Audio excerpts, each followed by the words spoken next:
जय श्री राम दोस्तों, स्वागत है आपका आज की वॉक में चर्चा में। भ्रष्टाचार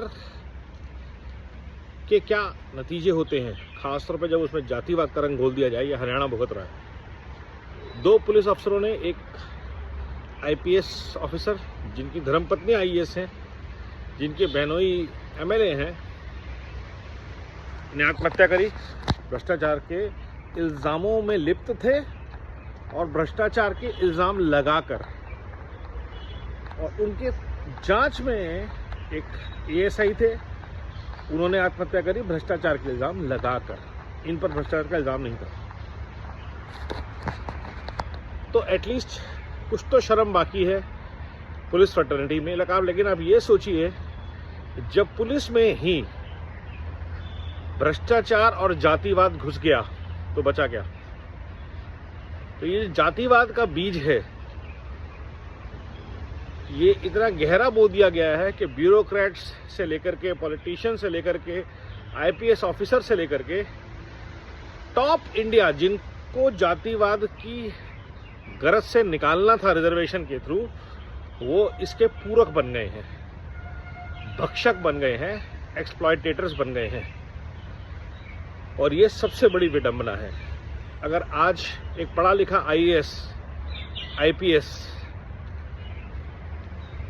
जातिवाद के ऊपर जातिवाद एक्ट का दुरुपयोग करके अगर समाज में द्वेष फैलाता है, भ्रष्टाचार करता है, तो फिर क्या बचा? फिर ये सबूत है इस बात का कि रिजर्वेशन की जो पॉलिसी है वो फ्लॉड है और उसका मिसयूज किया गया है, जो कि नहीं होना चाहिए था भारत में। आज वक्त है भारत सरकार, सारे राज्य अपने वोट बैंक की राजनीति से ऊपर उठ के एक नज़र मारें कि किस गर्त में हम देश को धकेले जा रहे हैं इस जातिवाद और भ्रष्टाचार के जहर से। और भ्रष्टाचार को कोई भी चीज़ पोषित कर रही है तो वो गलत है, देश के लिए हानिकारक है। ये एक एग्जाम्पल है उस चीज का।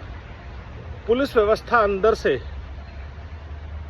त्रसित है इस चीज से, ब्यूरोक्रेसी त्रसित है इस चीज से, और बाकी सब अफसरशाही और को तो छोड़ ही दीजिए। रिजर्वेशन पॉलिसी और भ्रष्टाचार और बाकी सब जो भ्रष्टाचार को बूस्ट करने वाली चीजें, उन सब पे बहुत तेजी से लगाम लगाने की जरूरत है आज।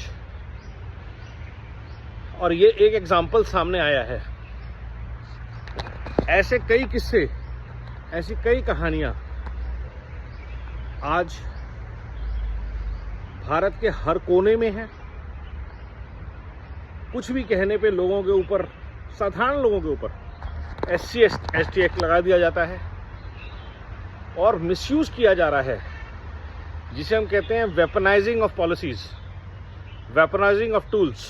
वो ये है कि आपको एक पॉलिसी दी गई थी देश के भले के लिए, समाज के भले के लिए, उस पॉलिसी का इस तरह से मिसयूज हो रहा है कि पूछा नहीं। आप खुद देख सकते हैं कि अफसरों को, सरकारी नौकरों को, जिस चीज़ के लिए आपने पूरी रिजर्वेशन की पॉलिसी बनाई, उनको आत्महत्या करनी पड़ रही है। इससे बड़ा कुछ नहीं हो सकता। नमो भारत, वंदे मातरम, जय हिंद।